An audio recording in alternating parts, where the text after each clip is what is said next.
Hey, sir. All right, this is across the street in the ranch. The homes look like they're better quality. The neighborhood looks better.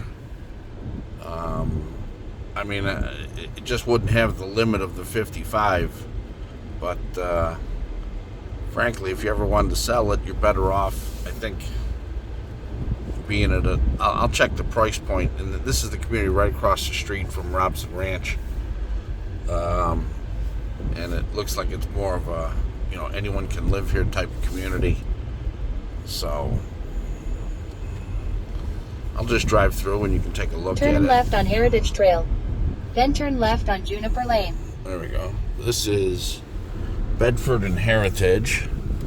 Just to see Orchard. Orchard's homes are always overpriced. But I'll look it up. I'll find that one. Obviously, it's a much bigger home. Turn left on Juniper Lane. Then turn right on Tupelo Landing. Yeah, they're still building here. And just trying to give you some options, something for you to think about. Because new is always better than used. Of course, it carries a premium for new, but if you're only gonna get 2 bedrooms for $530,000 or whatever that house ultimately sells for, it's certainly worth considering.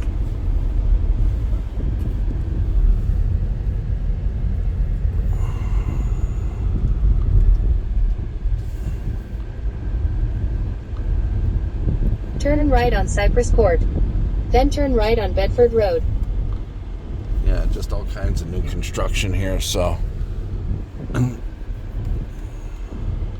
Oh, Taylor Morrison. I hate those guys. They're like D.R. Horton, if you know that builder.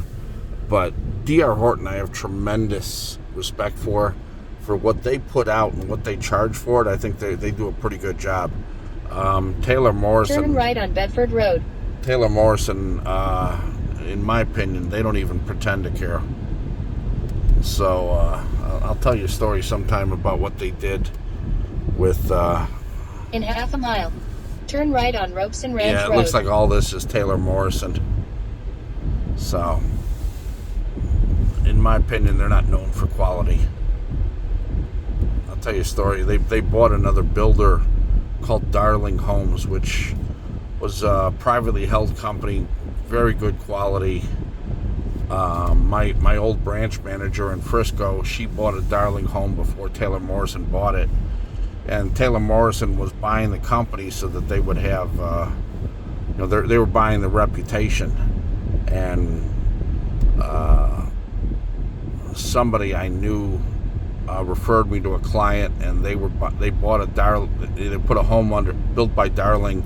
It was about 85% done, and Darling came in. It just happened that one house was not finished when the home was sold.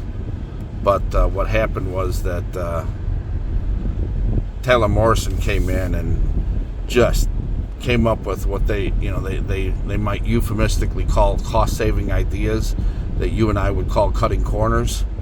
And this was a house that was 4 years ago, $600 and some thousand. In 1,000 feet. And it was just... Turn right. It was really poorly done. I mean, the structure was solid because it was built when it was Darling, but all the cosmetic stuff was abhorrent. So I'll tell you that story when I see you. But yeah, if it's Taylor Morrison, I wouldn't spend. And let me go look over here. Whee! If insurance companies ever saw how realtors drive, turn left on Briarwood Road. Then turn right. Let's see who else builds here. Coventry is just, like a 5 on a scale of 1 to 10. David Weekley, they have great homes in terms of quality. Their floor plans, in my opinion, are just a little boxy. Yeah, you're right across from that. Who's the other builder here? I'll stop and get some paperwork Turn for left you. on Briarwood Road. Taylor Then Morrison. turn right on Robson Ranch Road. I'm not even going to go into Taylor Morrison. If you look on Yelp, there's a review from a guy that looks a lot like me that he discusses what Taylor Morrison did to Darling Homes. The reviews on Darling, because that's who the builder was, but yeah, they're just I'm not a fan of the way they choose to do business. So anyway, I'm going to go into David Weekly and get you some paperwork.